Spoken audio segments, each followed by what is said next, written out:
So my friends, welcome to a new crypto update video. Bitcoin at 111,400 US dollars. Little change compared to yesterday. The only thing that actually happened, just as we said in yesterday's video, is that we would see another pullback. It went exactly into our buy zone at 109,900, almost reaching the golden pocket at 109,300. And since then, at least for now, we are seeing a slight upswing. So for those who went long here, I'll tell you in a moment what needs to be done in the next few hours, because today is going to be an exciting day. We still have quite a bit of news ahead of us this afternoon. In addition, of course, we'll also be looking at the altcoins, the stock markets themselves, and yes, so that you're prepared for the, weekend. But before we get started, as always, please leave a like on the video, subscribe to the channel if you haven't already, and of course, feel free to join the free Telegram talk and signal group. If you're interested in updates, news, and signals, feel free to join. You'll find the link for that for free down in the video description. And if you're still looking for an exchange where you can trade everything we discuss here, feel free to sign up with my partner exchange BingX. At the moment, there are bonuses of up to 11,500 USDT. Plus, you can trade everything we're discussing here right now and even more. All right, let's get into it. As I said, Bitcoin is at 111,400 US dollars. In the last few hours, at least on the 4-hour chart, there's been a slight upswing again. Overall, it actually doesn't look too bad at this point, I have to say. We already talked about it in yesterday's video that the whole price action hasn't really been favorable all week, or rather, it hasn't looked good at all. I still stand by that. In my opinion, nothing has changed about that. Also, the news situation we had yesterday, or rather the news that came out yesterday, wasn't particularly good either. Of course, for an interest rate cut, where we're now at over 97%, that's obviously great that the labor market data isn't looking too good, but there are still more data points. And we'll get to those this afternoon, or rather, the important data will be released at 2:30 p.m. We'll get the average hourly wages, which are also indicators of how the economy is doing, non-farm payrolls. We have the unemployment rate, unemployment figures, and so on. So there's really a lot coming at 2:30 p.m. today. That could also cause quite a bit of volatility. If the data comes in as forecasted, I'd say, okay, Bitcoin can keep rising. But if the data turns out to be really bad, like if the unemployment rate suddenly skyrockets and so on, of course, rate cuts will follow, but we would still have the inflation risk, especially if hourly wages have also increased and so on. So hopefully you know what I'm getting at. So definitely be careful about that. That's why I would also advise you, for anyone who already entered at 109,800, to at least secure that position now with a stop loss at entry. We're already up 1.38% here. Just accept it as it is, and everything's fine, and we'll see the rest this afternoon. Otherwise, the zones remain the same for Bitcoin, 112,900 to 114,200. Those are the most important resistance levels for now. We can also see that from a weekly perspective. By now, we have a huge cluster at 107K. I already mentioned in the live stream yesterday that I actually don't want to see this zone anymore in the next few days. I want to go up first. And as we can see, the smaller the time frames get, the 3-day chart definitely has room up to 116K. Let's go down to the 1-day time frame on the heat map. There too, we have a decent cluster, but also a huge cluster between 107,000 and 108,000 US dollars. So for Bitcoin, as I've been saying over the past few days, this is still the last chance for us to break through here, and then later on pick up this liquidity down below, because if we fall below the 107,000 US dollar mark, then things will really look bad.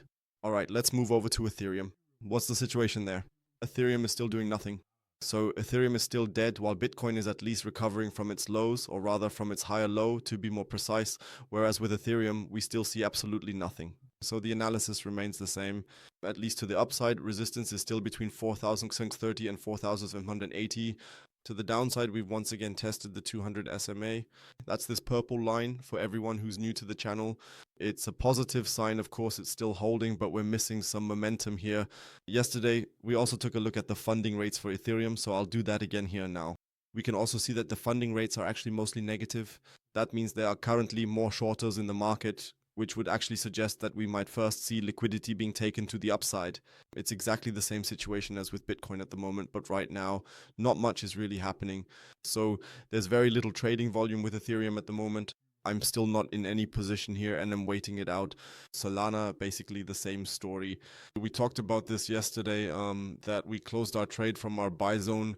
It looked good, or rather it still looks good. We're still in this position and the price dropped to just under 202 US dollars. Since then, there's been a slight recovery here as well, but you have to say Bitcoin is currently moving a bit more easily. That means here too, at least for now, we don't need to worry. The Solana trade is still running, and since we've now looked at the funding rates everywhere, we'll of course also take a quick look at them for Solana.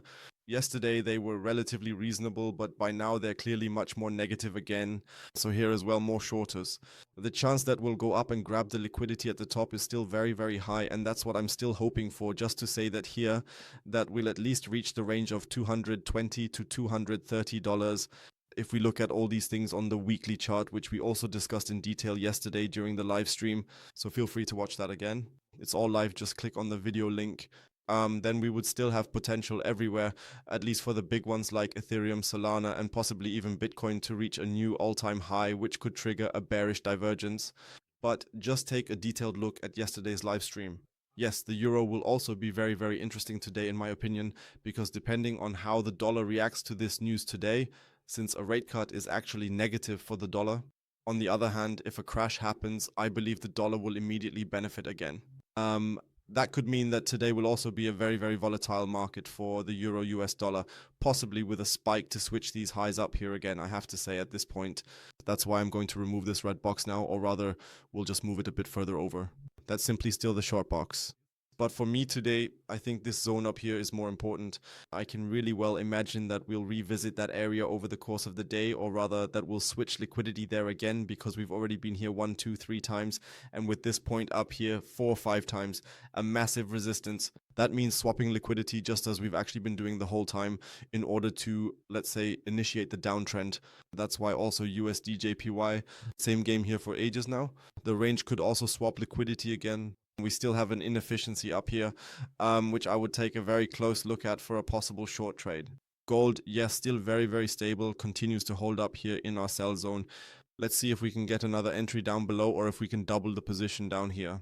At the moment, everything looks very, very relaxed. It could be that we get some kind of double top here over the course of the day. Now, also with the numbers coming out later, something like that, and then to say, okay, next week we'll first go down a level to make another attempt at our larger cluster up here. Silver, same game.